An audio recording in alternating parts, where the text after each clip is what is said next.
거 아니 배워도 믿음만을 가지고 선을 걸으며 이 귀에 아무 소리 아니 들려도 하나님의 약속 위에 서리라.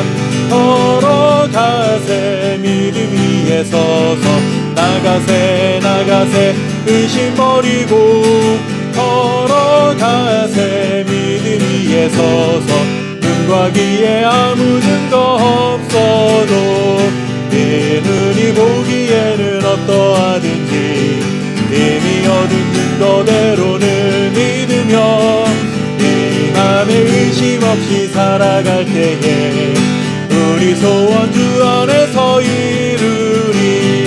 걸어가세 믿음 위에 서서 나가세 나가세 의심 버리고 걸어가세 믿음 위에 서서 눈과 귀에 아무 증거 없어도 주님의 거룩함을 두고 맹세한 주 하나님 아버지는 참 이쁘다. 그 귀한 모든 약속 믿는 자에게 능치 못할 무슨 일이 있을까. 걸어가세 믿음 위에 서서 나가세 나가세 의심 버리고 걸어가세 믿음 위에 서서 눈과 귀에 아무 증거 없어도.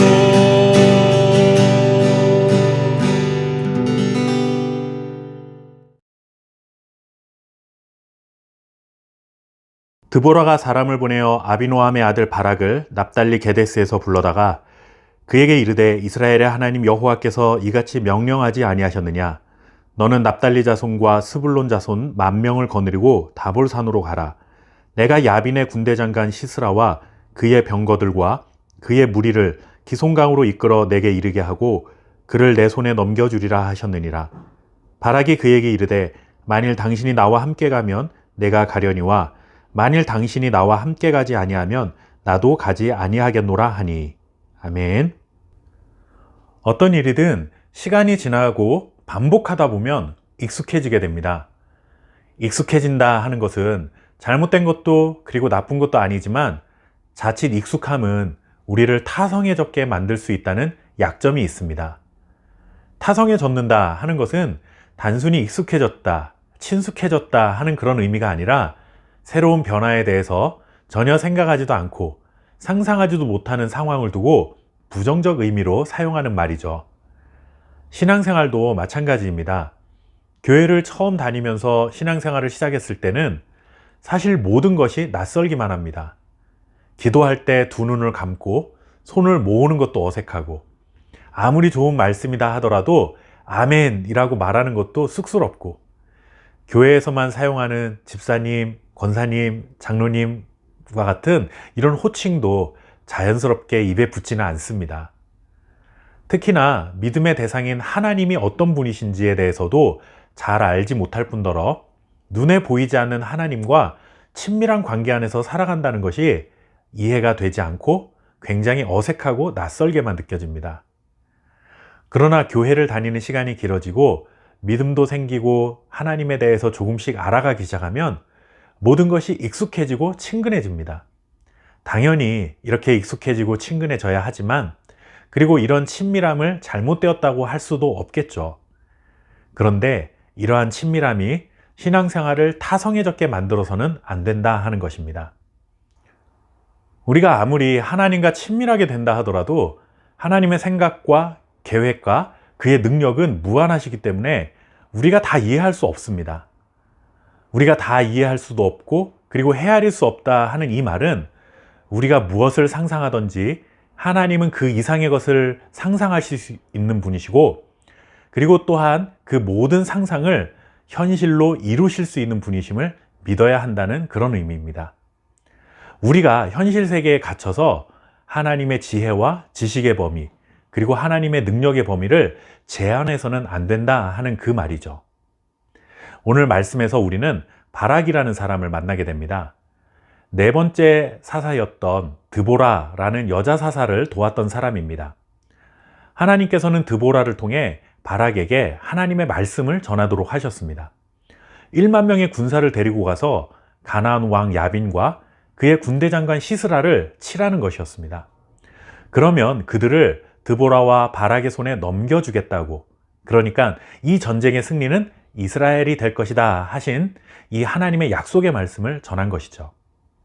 그런데 이 말을 들은 바락은 드보라에게 이렇게 말합니다. 당신이 함께 가면 나도 가고 당신이 가지 않으면 나도 가지 않겠습니다 라고 주저하는 모습을 보입니다. 전쟁이 두려운 것은 맞지만 사실 이 전쟁은 이미 승패가 결정된 전쟁이었습니다. 하나님의 약속을 믿고 나가서 싸우면 100% 승리하게 되는 싸움이었습니다. 그런데 바락은 하나님의 약속을 믿지 못하고 주저하는 모습을 보이게 되죠. 왜 그는 하나님의 약속을 믿지 못하고 주저한 것일까요? 그것은 현실에 갇혀 있었기 때문입니다. 하나님의 약속이기는 하지만 자신이 처해 있는 현실은 하나도 변한 것이 없기 때문에 그것에서 오는 두려움이 있었습니다. 아무리 1만 명의 군사가 있다 할지라도 철병거를 앞세워 20년간 자신들을 압제했던 야빈과 시스라와 싸워서 이길 수 있다는 꿈을 꾸지 못한 것입니다. 그런 상상을 할 수 없을 만큼 현실이라는 세상의 울타리 안에 갇혀 있는 것입니다. 우리도 마찬가지입니다. 아무리 하나님을 믿는 믿음으로 살아간다 할지라도, 하나님이 우리를 향한 어떤 약속의 말씀을 한다 할지라도 우리가 살아가야 할 이 끔찍한 현실은 조금도 변하지 않는 것 때문에 두려운 것이죠. 이런 삶이 반복되다 보니 익숙함을 넘어서 어느 순간 하나님이 가지고 계신 능력을 잊어버리게 되었고, 하나님이 우리의 생각과 상상력을 뛰어넘어 일하실 수 있는 분이라는 사실을 신뢰하지 못하게 된 것입니다. 자신이 동물들 중에서 가장 용맹스럽고 강한 존재라는 것을 잊은 채 울타리 안에 갇혀 사육된 호랑이처럼 타성에 젖어 살아가는 것이죠. 우리가 보고 듣고 살아가는 현실이라는 울타리에 갇혀서 하나님의 약속, 하나님의 능력을 신뢰하지 못하게 되어버리고 만 것입니다. 하나님을 믿고 그분의 약속을 신뢰하면 우리의 마음과 생각이 하늘의 환상과 이미지로 가득 채워질 수 있는데, 우리는 현실의 틀에 갇혀서 그저 내가 할 수 있는 만큼의 생각만 하고 살아가고 있는 것입니다.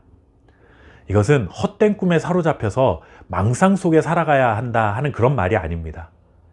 우리가 꿈꾸고 상상할 수 있는 일들보다 더 놀라운 꿈과 계획을 가지고 그 상상을 현실로 만들어 가시는 하나님을 믿고 하나님의 약속을 신뢰하고 살아가야 한다는 그런 의미입니다. 현실이라는 울타리에 갇혀 있지 마시고 하나님의 말씀 안에서 하나님의 상상력만큼이나 우리의 상상력을 넓혀갈 수 있는 저와 여러분이 될 수 있기를 바랍니다.